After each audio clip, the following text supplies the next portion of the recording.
Hey guys, welcome back to my channel. I am Himani और आज हम एमपीपीएससी प्रीलिम्स की यूनिट 1 की बात करेंगे, है ना। जब से सिलेबस चेंज हुआ है तो यूनिट 1 में कुछ टॉपिक्स जुड़े हैं, ठीक है। तो उसकी बहुत सारे लोगों को प्रॉब्लम आ रही है कि वो कहाँ से पढ़ें, कैसे कवर होगा, कहाँ से कवर करें।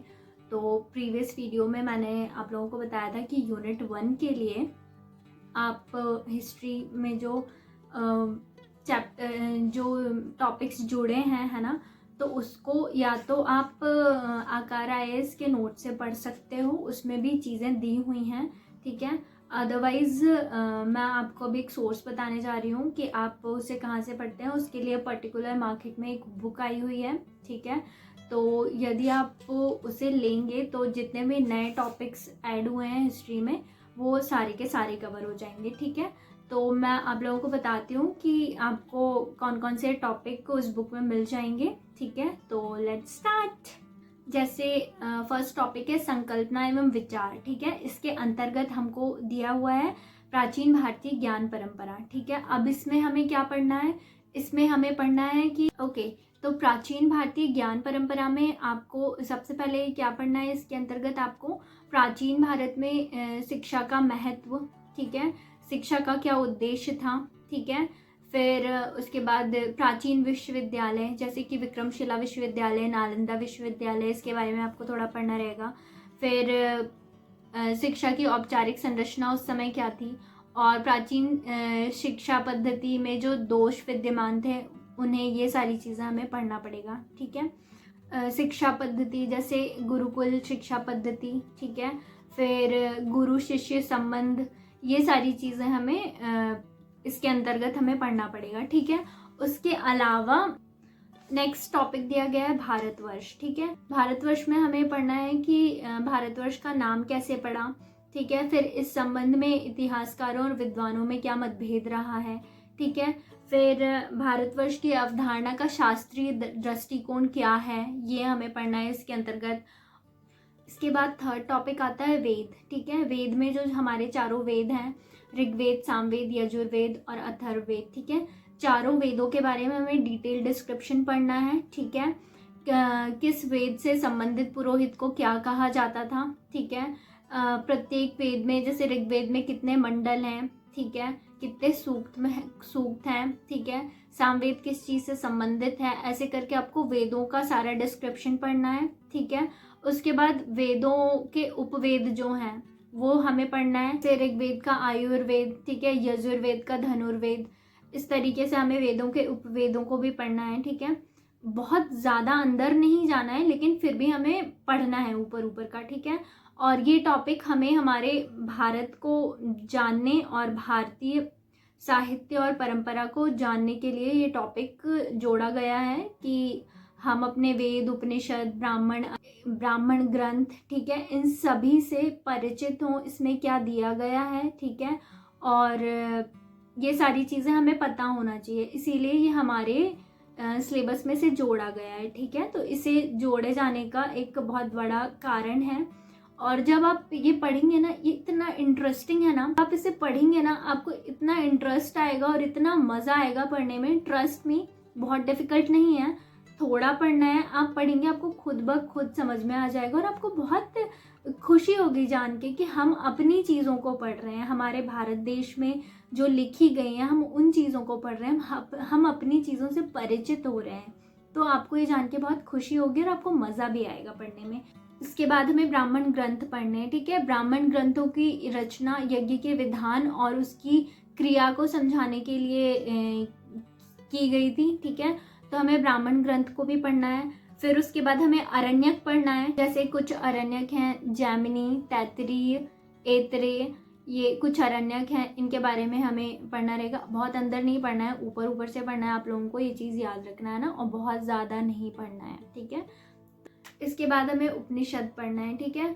उपनिषद में हमें जितने भी वेदों के उपनिषद है, ऋग्वेद, यजुर्वेद, सामवेद और अथर्ववेद, इनके उपनिषदों के बारे में हमें पढ़ना है। फिर आता है षट दर्शन, ठीक है। षट दर्शन मतलब इसमें कौन कौन से दर्शन है हमें, जैसे सांख्य दर्शन, ठीक है, योग दर्शन, न्याय दर्शन, वैशेषिक दर्शन, मीमांसा दर्शन, ठीक है। ये इन दर्शन और इसके प्रतिपादक कौन थे ये हमें पढ़ना है।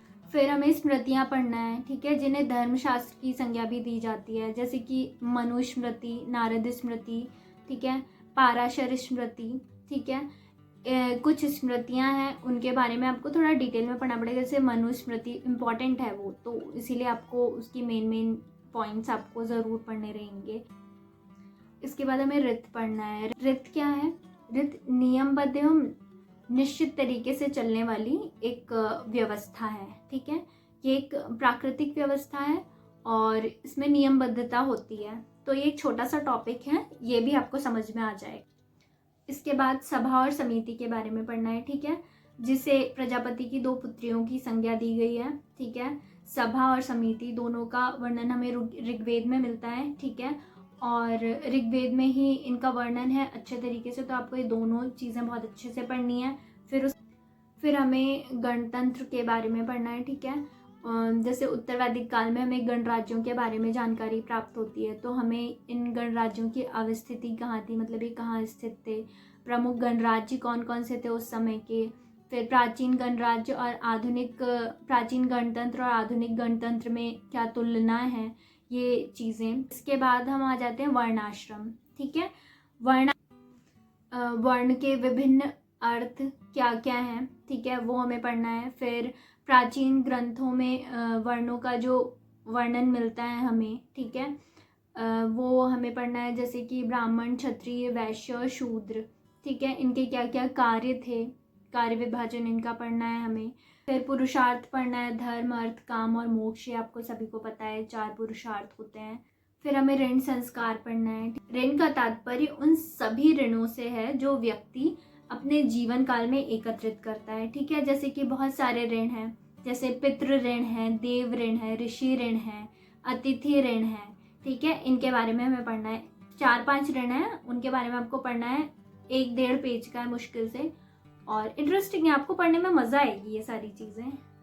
फिर पंच महायज्ञ पढ़ना है, ब्रह्म यज्ञ, पितृ यज्ञ, देव यज्ञ, ठीक है, मनुष्य यज्ञ और भूत यज्ञ, ये 5 महायज्ञ आपको पढ़ने हैं। फिर कर्म का सिद्धांत, ठीक है, तो हिंदू दर्शन में कर्म का सिद्धांत, ठीक है, फिर बौद्ध दर्शन में कर्म का सिद्धांत, ये आपको पढ़ना होगा, ठीक है। फिर कर्म के प्रकार, कर्म के तत्व, ये आपको कर्म के सिद्धांत में पढ़ना है, ठीक है, ये भी छोटा सा टॉपिक है, जल्दी हो जाए। फिर बोधिसत्व, जो महायान बौद्ध धर्म से रिलेटेड संकल्पना है, इसके बारे में आपको पढ़ना है, ठीक है। फिर आपको तीर्थंकर पढ़ना है, जो जैन धर्म से रिलेटेड है। 24 तीर्थंकर के नाम आपको पढ़ना है, ठीक है, उनके प्रतीक पढ़ना है। फिर मुख्य तीर्थंकर, उनकी जो शिक्षाएं हैं वो आपको पढ़ना है, ठीक है। तो संकल्पना एवं विचार में ये सारी संकल्पनाएं आपको पढ़ना है, ठीक है। बहुत ही छोटे छोटे टॉपिक हैं, 1-1, 2-2 पेज के टॉपिक हैं, बहुत छोटे छोटे हैं, और आपको ये पूरे सीक्वेंस वाइज आपको मिल जाएंगे बहुत अच्छे। नेक्स्ट जो टॉपिक ऐड हुआ है वो है भारत की सांस्कृतिक विरासत, ठीक है। तो भाई ये तो हमें आना ही चाहिए, भारत की सांस्कृतिक विरासत, हम भारतीय हैं। तो सबसे पहले संगीत के बारे में, जैसे भारतीय संगीत का हमारी भारतीय संस्कृति में विशेष महत्व है। फिर इसकी प्राचीनतम जानकारी हमें सामवेद से मिलती है, ठीक है। फिर हिंदुस्तानी संगीत, कर्नाटक संगीत, ये हमें पढ़ना होगा, ठीक है।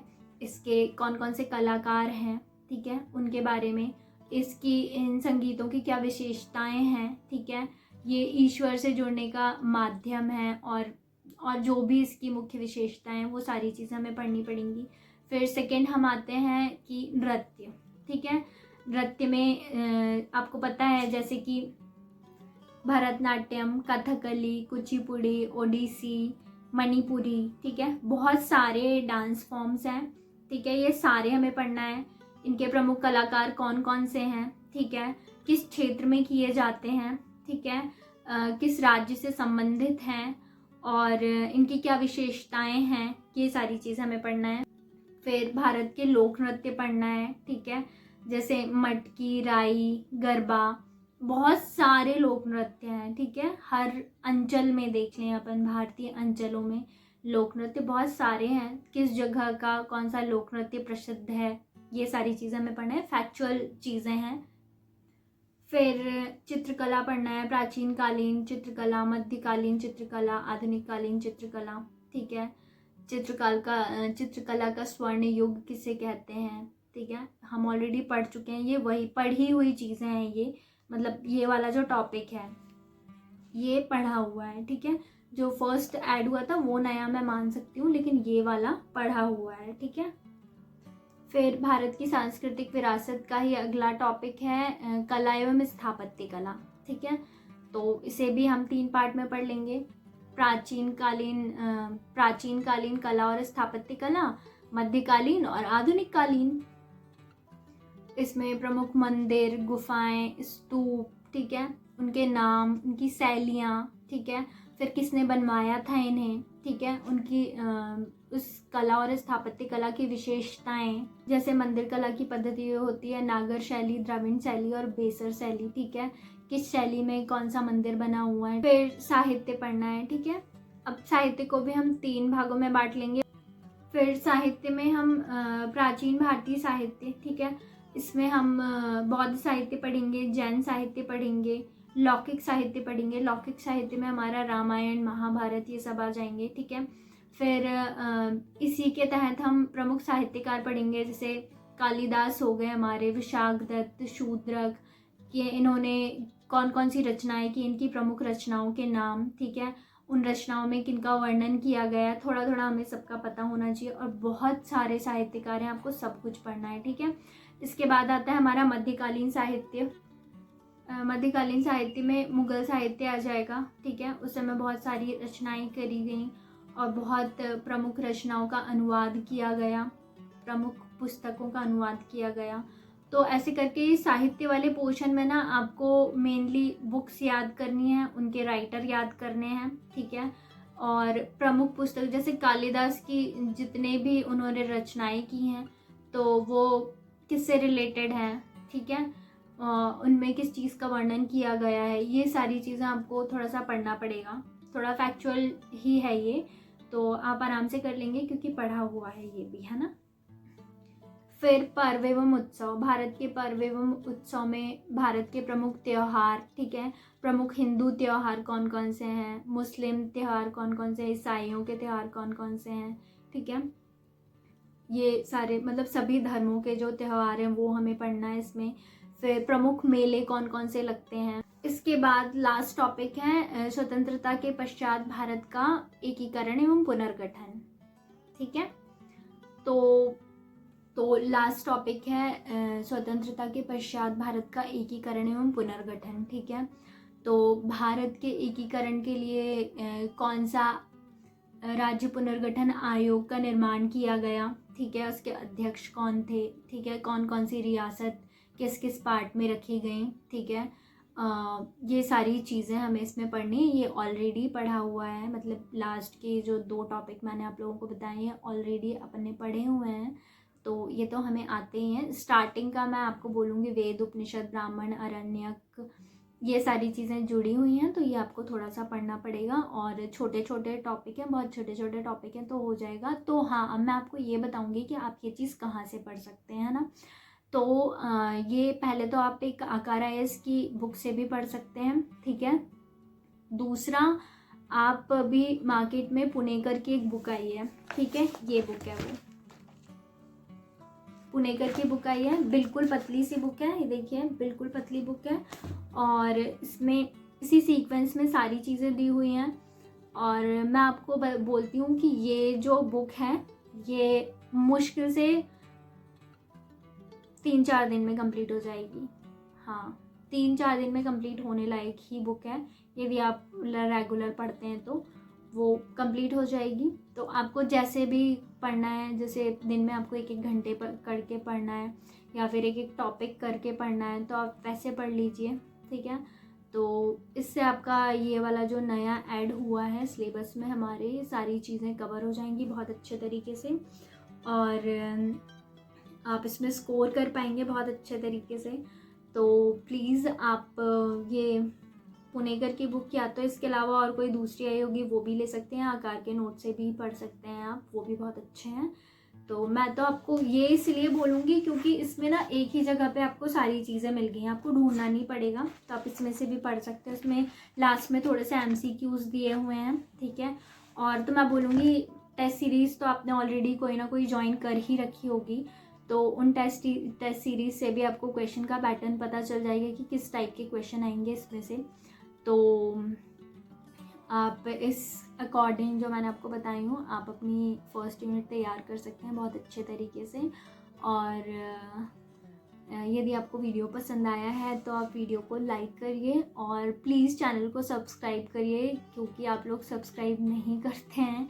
तो प्लीज़ चैनल को सब्सक्राइब करिए, और आपको कोई भी डाउट हो तो आप कमेंट सेक्शन में बोलिए, और मैं आपको ऐसे ही वीडियोस लेके आऊँगी आपके लिए। और जो भी चीज़ पढ़ने की दिक्कत हो रही है या आपको सोर्स नहीं पता चल रहा है तो आप वो पूछ सकते हैं, मैं आपको बता दूँगी। तो एक बुक पढ़िए और एक बुक से ही पढ़िए, एक बुक को आप 10 बार पढ़िए। मैं आपको यही चीज़ कहती हूँ कि एक बुक को 10 बार पढ़िए बजाय 10 बुक को एक बार पढ़ने से, ठीक है। तो ऑल दी वेरी बेस्ट, सब कुछ बहुत अच्छा होगा, यू आर द बेस्ट। और ऐसे ही वीडियोस देखते रहिए, और मेरे चैनल को लाइक करिए, शेयर करिए और सब्सक्राइब करिए। Thank you so much.